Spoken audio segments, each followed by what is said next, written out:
answering as many questions as possible sa isang video about freelancing while we are camping. Such a beautiful place. So anyway, simulan natin dito, paano mag-compute ng rate para magka-idea kami. Ang pagko-compute mo kung magkano i-charge mo sa mga clients mo ay pwede mong i-base as a business na ba siya, or pwede ka mag-check ng mga rates sa mga platforms like Upwork or Epic Career. I even created one whole video dito sa YouTube account ko kung paano nga ba mag-compute ng rate. But, let me share with you yung pinakamadali para sa akin kasi ito yung ginagawa ko even before. First step is, kino-compute ko lahat ng expenses namin for one whole month. So, magkano yung cost of living namin, bills, groceries, tuition, savings, tax, everything. And then, I multiply it by 2. And then, I divide it by the number of hours na willing ako mag-work. So, halimbawa, gusto ko mag-full-time, so 160 hours. Kung part-time lang naman ang gusto ko, 80 hours lang. Pagkatapos, kung ano yung lumabas, i-divide ko siya by the number of, or by the, by a conversion rate. So, halimbawa, yung client is UK, edi i-divide ko siya ng conversion rate by pounds.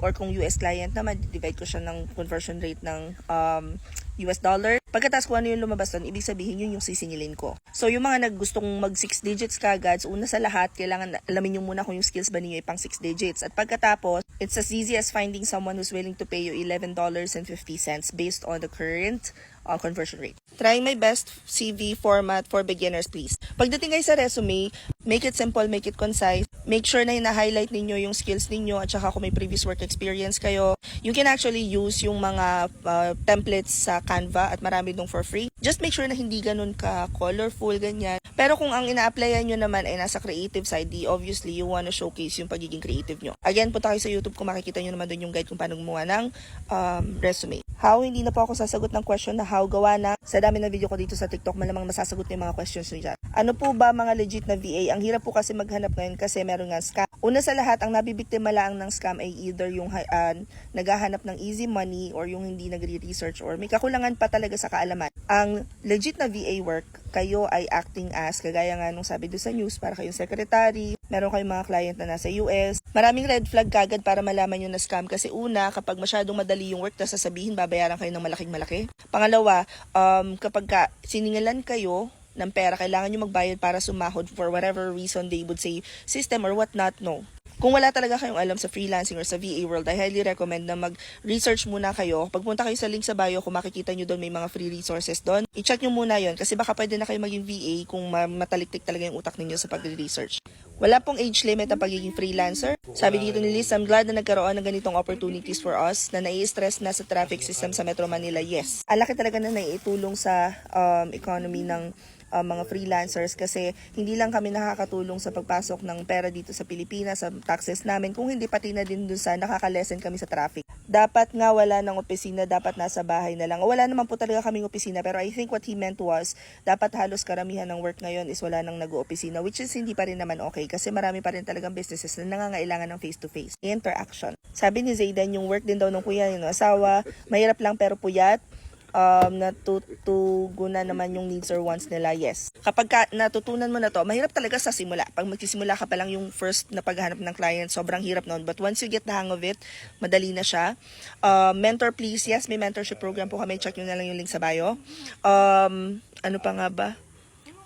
Aspiring BA work from home mom.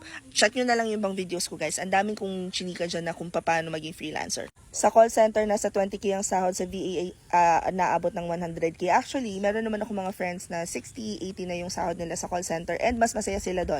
Freelancing is not for everyone. May mga tao na gusto talaga ang trabaho nila is lumalabas sila, napasok ng office. Depende talaga yan sa personality type nyo. Sabi daw ni John Lee, umiingay na matagal na pong kilala ang freelancing at matagal na siyang existing.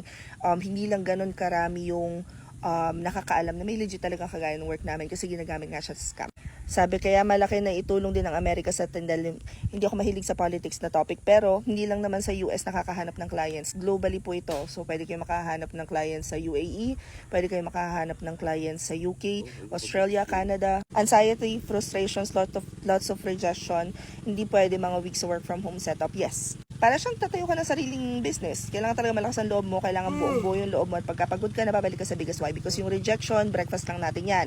Ang lunch natin ay application at ang dinner natin ay upskill. Eto na naman daw yung pang-hype sa news, ma-overpopulate parang Axie.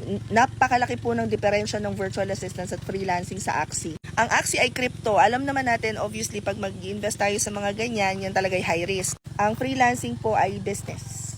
You're providing service to clients globally. Hindi siya Axie. At hindi namin hinahype yun. Pumayag ako ma-interview para mas maraming tao ang makaalam na may ganitong opportunities dahil hindi naman namin ipagdadamot yung bago sa buhay namin.